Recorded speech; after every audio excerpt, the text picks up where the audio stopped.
Freitas, fisioterapeuta, fisioterapeuta oncológico e vai falar sobre câncer de próstata, que no Novembro Azul, Edmilson, essa campanha que na verdade é um tabu essa campanha do Novembro Azul, porque tem aquela questão das brincadeiras, do homem, tem esse questionamento e tem muitos homens que ficam com medo de fazer o exame, fica com medo de realizar todo o procedimento. E a gente vai falar hoje sobre câncer de próstata. Mas realmente existe o preconceito, né, Kennedy? Boa tarde. Boa tarde, Edmilson. Boa tarde, Lucas. Boa tarde, rádio ouvintes. E hoje realmente estou aqui para falar sobre essa quebra de tabu, de fato. Porque o Novembro Azul, ele tem, sem dúvida nenhuma, a questão desse preconceito com o toque, né? O exame de toque para o diagnóstico do câncer. Mas também não é só isso, né? Existem outras formas de a gente também ajudar ao diagnóstico precoce do câncer. E a gente vai falar um pouquinho sobre elas para a gente amenizar, né, a preocupação dos homens, né, dar uma certa retirada dessa barreira e ajudar eles a procurar outros caminhos para também ter o diagnóstico do câncer de próstata. Eu queria já iniciar perguntando a você, o que é câncer? A gente já falou sobre isso na outra entrevista, mas vamos revisar, né? O câncer é toda alteração que ocorre no DNA da célula, que vai fazer com que a célula perca a sua capacidade de morrer automaticamente, né? Que é a apoptose, e aí a célula vai se multiplicar de forma desordenada, fazendo com que haja o acúmulo daquelas células, causando ali os tumores, né? E esses tumores podem ser maligno ou benigno, certo? Então o câncer seria os tumores classificados como maligno, que tem um grande potencial de invadir os órgãos ao redor daquele local e também de ganhar outros órgãos à distância, que é o que a gente chama de famosa metástase. Então, às vezes o tumor está se desenvolvendo na próstata, né? Mas aí ganha corrente sanguínea e vai se instalar lá no osso da coluna. Então, ele já está com a metástase do câncer de próstata instalada. Então, o câncer de próstata, o câncer, no modo geral, tem essa capacidade de sair do local onde ele começou a se desenvolver e ir para outro local e se desenvolver naquele outro local, certo? Então, câncer é isso. E o câncer de próstata, o que é? Então, o câncer de próstata é nada mais, nada menos do que essa alteração acontecendo no órgão chamado próstata, tá? Então, o homem, somente o homem tem próstata, então é bom ficar claro isso aqui, mas as mulheres que estão nos ouvindo precisam ficar atenta também. Por quê? Porque sempre tem um homem na família, né? Seja o marido, seja o filho, seja o tio, enfim, o avô. E é importante saber que essa próstata, quando tem o câncer, ela vai levar a várias consequências para esse homem e para a família no modo geral. Porque quando uma pessoa tem o câncer, já no estágio avançado, por exemplo, do câncer de próstata, ele vai desenvolver incontinência urinária, aí a pessoa, né, o homem, vai ficar sem conseguir andar por longas distâncias, sem usar fralda, então há o constrangimento, às vezes fica dentro de casa, aí começa o processo de depressão, aí envolve toda a família nesse contexto.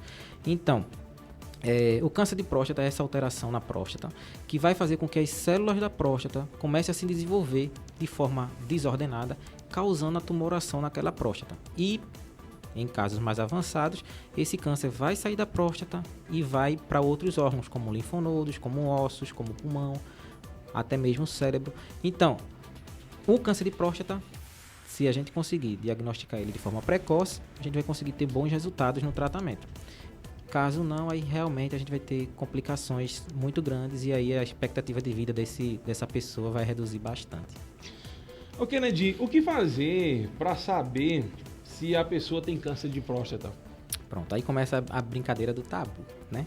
Então é importante a gente saber que por ano a estimativa é que 65 mil a 66 mil pessoas novas vão ter câncer de próstata. Novas que eu falo assim, né? Hoje teve 65 mil esse ano, no ano que vem mais 65 mil, certo? Então, por ano, 65 mil é a expectativa de novos casos no Brasil, certo? Então, é o segundo câncer mais incidente no homem, no câncer de próstata. Só perde para o câncer de pele e não melanoma, certo?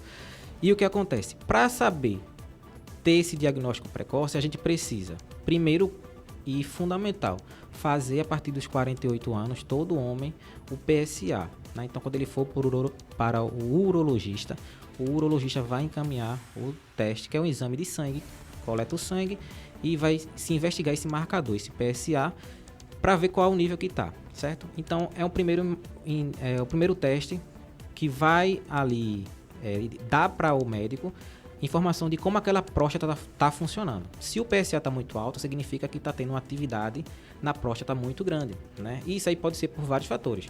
Pode ser por atividade sexual exacerbada, porque pode levar também ao aumento no PSA, mas também pode ser por uma prostatite, pode ser por uma hiperplasia prostática benigna, mas também pode ser pelo próprio câncer de próstata. Então, o primeiro fator é o PSA, que é o que vai identificar como é que está a atividade dessa próstata, certo? O segundo exame, que também é importante, seria o exame de toque, né? Que é um exame onde o médico, com luvas, certo? Com lubrificante também, vai, por meio do ânus do homem, tocar a próstata. Por quê? Porque a próstata ela fica bem à frente do canal retal, né? Então, quando o médico coloca o dedo, ele já vai dar direto na próstata. E por que é importante esse toque? Porque a maioria dos cânceres de próstata, ele se desenvolve na parte posterior da próstata. Então, quando o médico bota o dedo lá, ele consegue identificar se naquela próstata está mais rígida, se aquela próstata está com caroço, se aquela próstata está com alguma malformação sugestiva de câncer. Lógico que com o dedo ele não vai identificar o câncer de forma alguma, mas ele vai identificar que há uma alteração naquela próstata que precisa ser investigada ou aprofundada a investigação. Daí a importância do toque. Então a gente falou do PSA, do toque. Outros dois que a gente pode falar também, que são importantes, é o ultrassom da próstata, que vai conseguir fazer um mapeamento daquela próstata para ver se tem alguma alteração, alguma tumoração ali também. O problema dele é que é um pouquinho mais caro, tá? E o último, que é o que vai determinar de fato se a pessoa tem câncer de próstata, é a biópsia, certo? Então, na biópsia vai se tirar um pedacinho da próstata e vai se analisar no microscópio se aquela célula que está ali está com alguma característica de malignidade. Aí faz o imunocitopatológico, né? E aí, nesse imunohistopatológico, a gente vai identificar realmente o câncer de próstata no modo geral. Então, são esses 4 exames que vai nos ajudar a conseguir detectar esse câncer de próstata de forma mais precoce.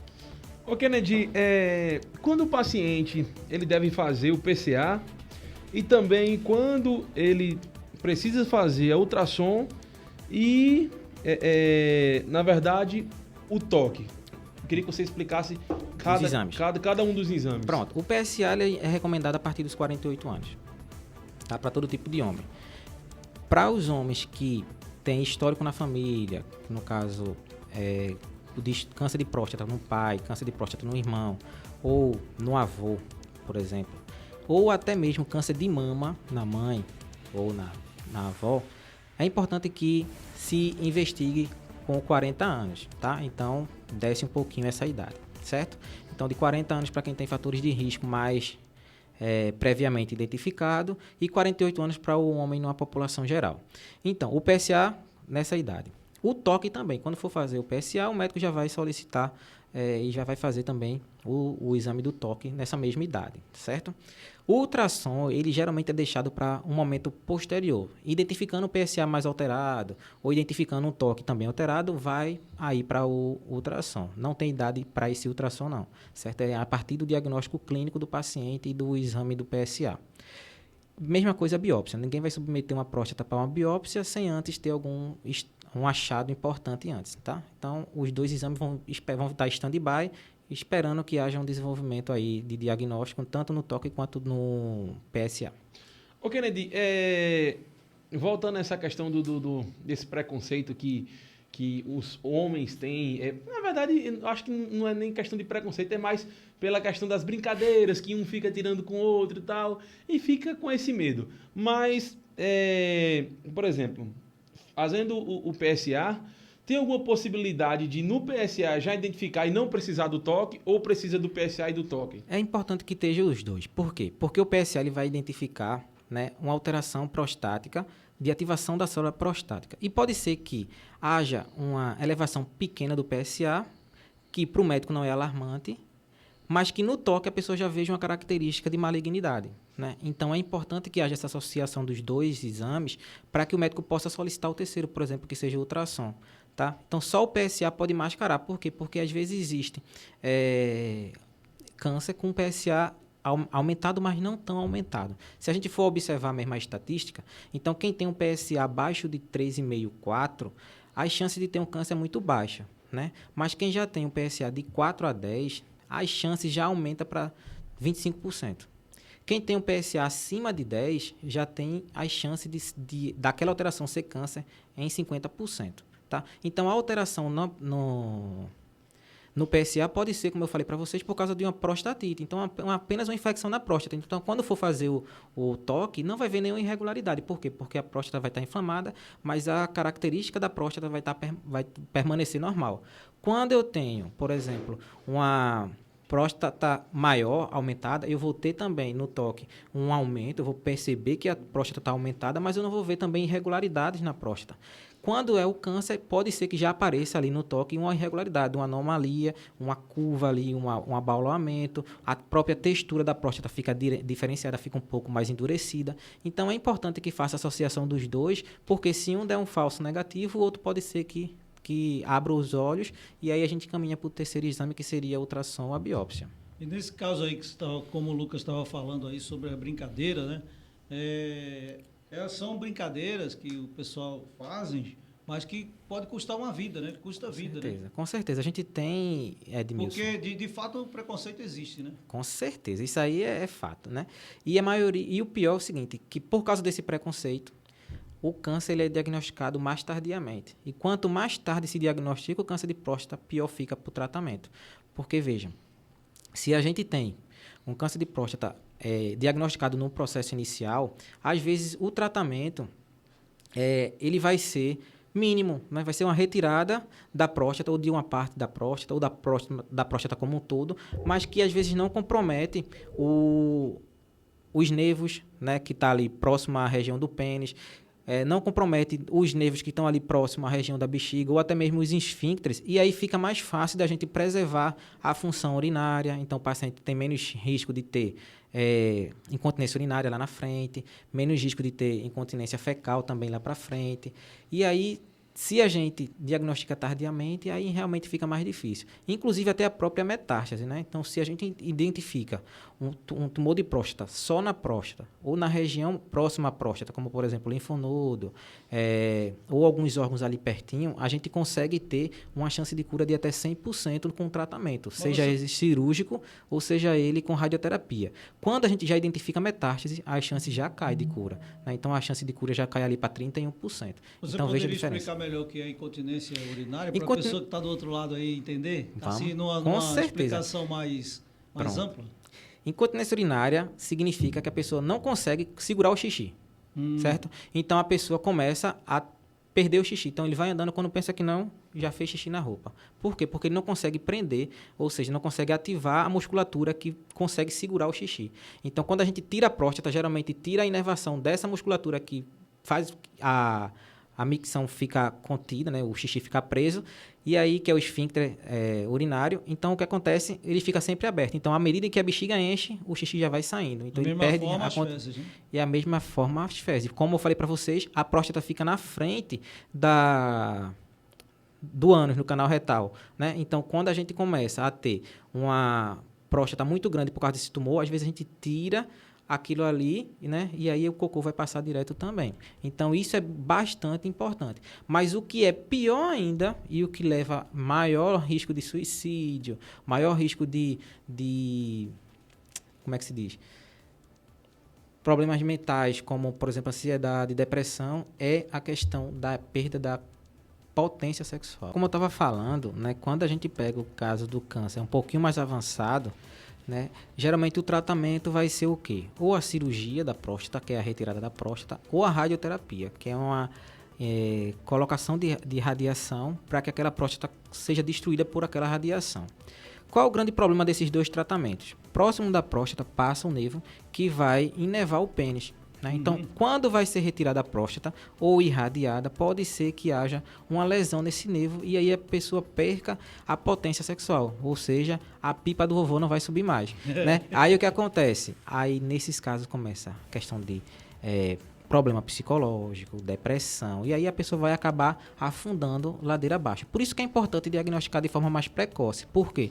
Porque a gente vai conseguir ter um tratamento menos invasivo, um tratamento menos constrangedor e também com menos complicações. Então, esse é que é o importante de a gente fazer o diagnóstico precoce. Então, é melhor, em todos os sentidos, fazer esses exames de rastreio, que é o toque, que é o PSA, o ultrassom e a biópsia, do que lá na frente ficar impotente, né? Ficar sem conseguir prender xixi, e aí vai ter uma vida social totalmente alterada. É verdade, é complicada a situação, mas você já diagnosticou alguém assim com esse problema de impotência por conta da próstata Sim.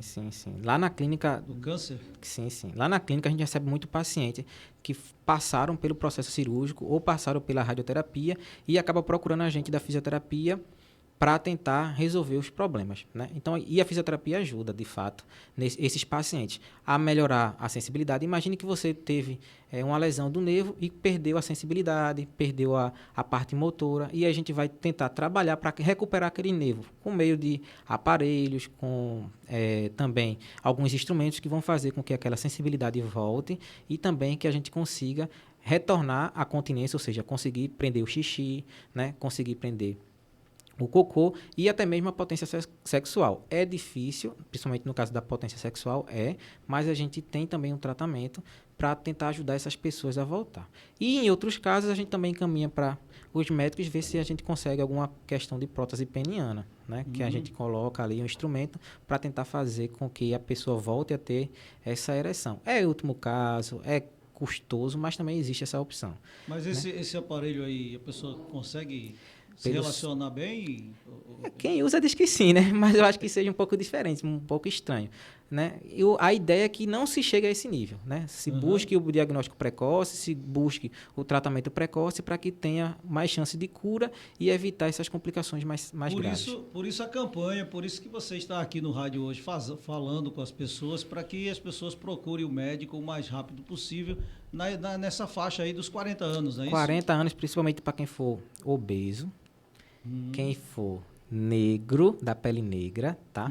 Porque as chances de ter câncer de próstata em negro, pelos estudos, é maior, tá? Quem tem também histórico familiar de câncer de próstata ou de mama na família. Então, esses são geralmente os 3 fatores principais. Obviamente que, para se evitar o câncer de próstata, a gente não tem assim, você tem que fazer isso e vai evitar o câncer de próstata. Mas o que é que a gente sabe?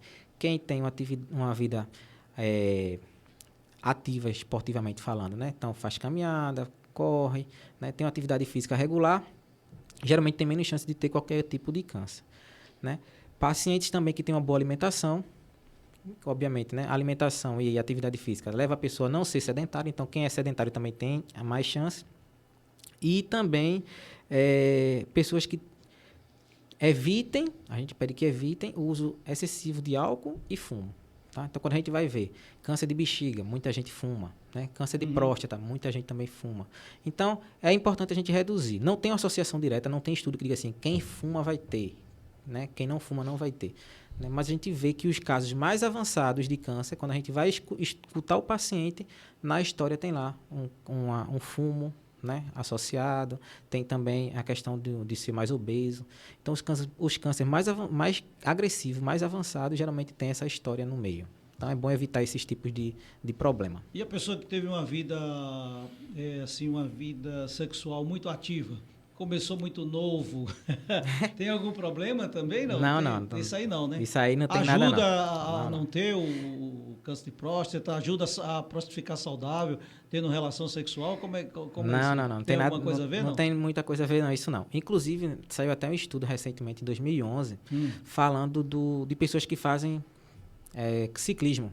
Sei. Né? Então, por a célula estar ali próximo à região anal, né, o estímulo que a pessoa tem ao fazer ciclismo na próstata faz com que o PSA dessas pessoas também seja um pouquinho maior. Isso não quer dizer que quem faz ciclismo vai ter câncer, não. Tá? Mas se você também faz ciclismo e vai fazer o exame de PSA, é bom que você evite fazer essa prática um pouquinho antes para que no seu exame não dê alterado. Tá? Não dê um pouquinho aumentado. Altera o PSA. Já é incrível, né?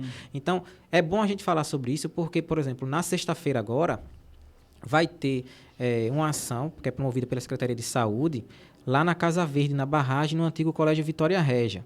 Né? E as pessoas podem procurar o postinho de saúde hoje e amanhã, hoje mais não, né? Eu acho que amanhã e depois, para pegar a requisição para fazer o PSA, né? E também ultrassom.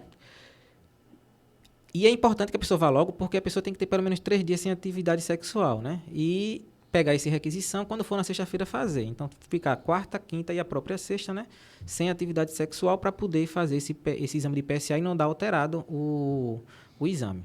Inclusive, a gente estava falando aqui nos bastidores, era isso que eu queria que você esclarecesse aí para a população, para as pessoas que estão nos ouvindo agora, para os homens que estão nos ouvindo agora. Quer dizer, então, que para mim fazer um PSA, um exame de PSA, um exame de sangue que é relacionado à próstata, eu tenho que ficar 3 dias sem ter nenhuma relação sexual? Nem relação sexual, nem praticar, nem masturbação também. Porque também vai ativar a próstata e pode ser que o exame dê alguma alteração. Então, por isso que é importante fazer todo o procedimento, né, preparatório para o exame. Então, é bom procurar o postinho de saúde para pegar tanto o requerimento como também pegar todas essas orientações. A gente está pedindo para que os homens fiquem atentos a isso, mas principalmente as mulheres também. Não porque as mulheres têm, mas é porque as mulheres geralmente é quem fica com esse papel de encaminhar os homens. Os homens são mais relaxados, né? Esses 3 dias servem também para ultrassom? Também. Porque tem uma ultrassom da próstata também, o ultrassom, como eu disse a você, a próstata vai ficar ativada nessa produção sexual. O PSA a gente vai conseguir ver a nível sérico, né? O ultrassom não tem tanto essa preparação. Mas é importante que a pessoa fique também, porque para evitar algum problema. Mas até agora que eu saiba, não tem essa preocupação toda não com ultrassom não, sendo 3 dias não, certo? Tem alguma pergunta, Lucas? O Kennedy, tem uma pergunta aqui no WhatsApp, o final é o 8707, está dizendo aqui, pergunta aí ao fisioterapeuta quais são os fatores de risco para o câncer de próstata, como é o tratamento de pessoas com câncer de próstata e se tem cura. Certo. Cura a gente falou, né? Se foi diagnosticado precocemente, se for um câncer localizado só na próstata ou até mesmo regional, como no linfonodo, já tem uma pequena metástase para linfonodo, a chance de cura é grande, até 100% pelos estudos, tá? Quando se tem um câncer de próstata já com metástase para pulmão, para osso, as chances de cura reduzem para 31%, tá? Então, isso aí já no caso de sobrevida, perdão. Então, 100% para quem tem câncer local e regional e 31% de chance de viver 5 anos para quem tem câncer metastático. Quem tem o câncer localizado, ou seja, só na próstata, a chance de cura é 100%, desde que seja pequeno esse câncer e que a gente consiga tirar ele com a cirurgia ou exterminá-lo com a radioterapia, certo? Quando ele é metastático, não tem mais chance de cura, porque a gente não tem como curar o corpo todo, mas a gente tem como manter uma qualidade de vida muito boa. O câncer de próstata ele se desenvolve muito lentamente, na sua grande maioria dos casos. Para se ter 1 centímetro de tamanho, ele dura até aproximadamente 15 anos para ter 1 centímetro. Tá? Então, por isso que é importante fazer o PSA e por isso que é importante fazer o toque, porque identificando qualquer alteração da próstata, a gente já fica alerta quanto a isso. Certo? Então, cura tem, se for realmente bem localizado e pequeno, tá? Logo no começo. A outra pergunta foi os fatores de risco que eu falei aqui. Se ter a pele negra, né, obeso, a idade, né, o próprio fator de risco, porque quanto maior a idade, né, maior também a questão do PSA e enfim. E também histórico familiar. Esses são os principais fatores de risco. E o outro foi? Foi a questão do tratamento. O tratamento. Então, o tratamento... Se tem cura, né? O tratamento tem cura e os principais tipos de tratamento são a cirurgia oncológica, que é a retirada da próstata, que a gente chama de prostatectomia, e a radioterapia para a próstata também. São os 2 principais tratamentos para esse tipo de câncer. E os 2 se equivalem. Não tem um que, esse aqui é melhor, esse aqui é melhor, não. Os estudos já mostram que tanto a cirurgia quanto a radioterapia, ele tem a mesma consequência pós-operatório também, e a chance de cura também são bem similares. Ô Kennedy, e como diminuir as chances de ter câncer? Aí a gente vai tentar ver a questão do fator de risco. Então, se o fator de risco é a obesidade, tentando uma vida saudável, né? Então, a alimentação e também a atividade física. Negro não tem como a gente não mudar de cor, então, infelizmente, não, esse fator vai ter que ser permanente. Outro fator, a idade, a gente vai também envelhecendo, também não tem como resolver. E o fator familiar, também a gente carrega com ele. Então, a principal forma de prevenir, diminuir as chances, no caso, é tendo uma vida saudável, tanto com alimentação, quanto também com uma atividade física, a prática regular.